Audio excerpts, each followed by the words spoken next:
Thank you for watching the last Calvary briefing of the month of April in 2023. It's April 27th. No matter how hard we try to avoid it, we all feel pressure from the world to fit in. I remember as a high school and middle school student, a word coming into my life that I began to use quite often, and the word was cool. When I used that word, I was not speaking of temperature. I was speaking of a person or a thing or an activity that was desirable, contemporary, the opposite of old-fashioned.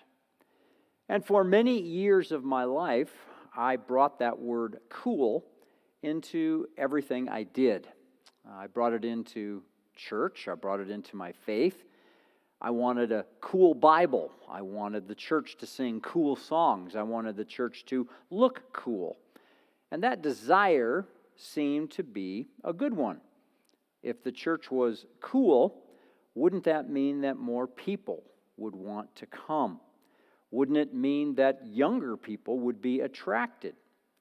We are afraid if our church isn't cool, that people will be hesitant to be a part of it.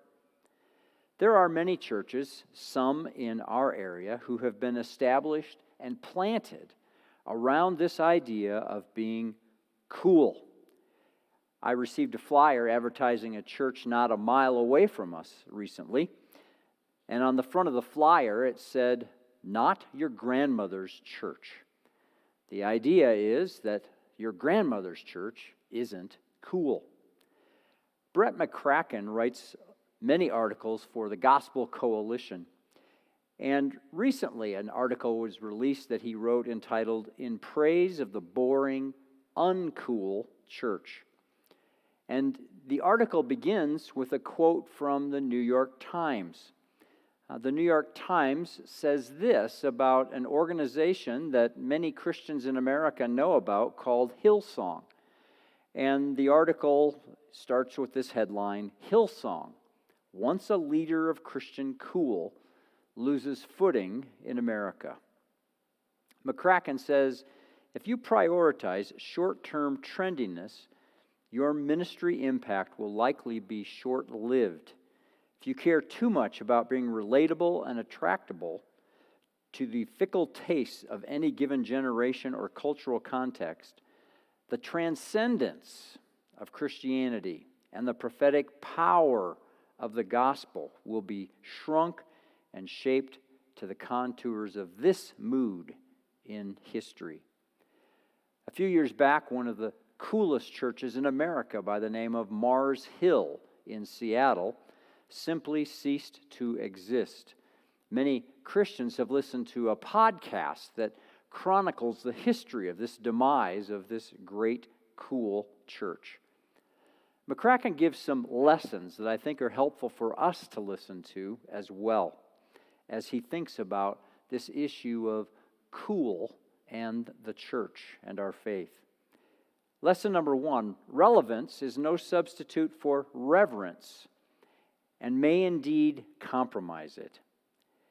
We as followers of Jesus Christ need to have a hub around which we operate, and that hub needs to be loving God and loving others. That needs to be the hub that governs our days and our weeks and governs our churches. There are things that are very boring when it comes to the Christian life.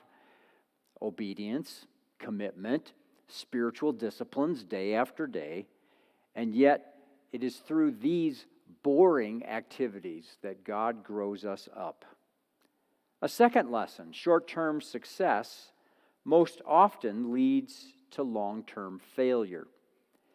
I believe that capitalism is a good idea. I enjoy thinking about it. I think it's a good thing for nations to have capitalism.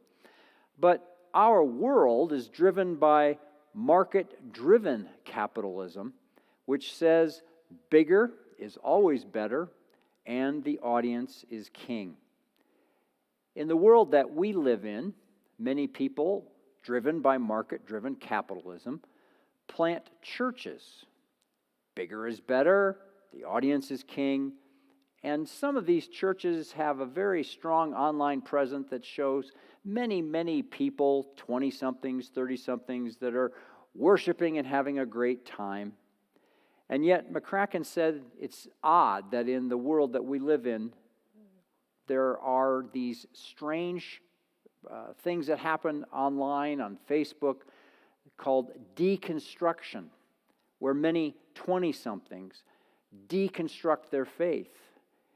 And McCracken wonders if this is because they've been brought into churches that are valuing short-term success, not long-term faithfulness.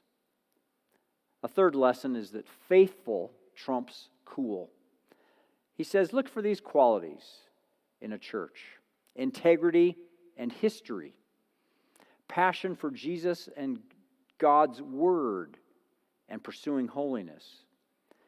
Look for a place that occasionally makes you feel uncomfortable, a place that will help you develop a gritty faith. A friend of McCracken's recently sent him an email with this note. Sadly, most of my friends who sought to be a part of cool Christianity have walked away from God. I'm probably in the most boring church I've ever been a part of, but have never felt more loved as a part of a church family, had as solid teaching, and grown the most in my faith as a result of it. McCracken's conclusion is that in this world that jumps from trend to trend, from cool thing to cool thing, we need to remember that those things collapse quickly. He writes this in concluding his article, and I leave these words with you. The life of Christian faith should be altogether different. A long obedience, a slow burn, a quiet diligence to pursue Jesus faithfully with others in community, in good times and in bad, for better or for worse. Will this form of plodding, old-fashioned Christianity go viral on Instagram or get featured in a magazine?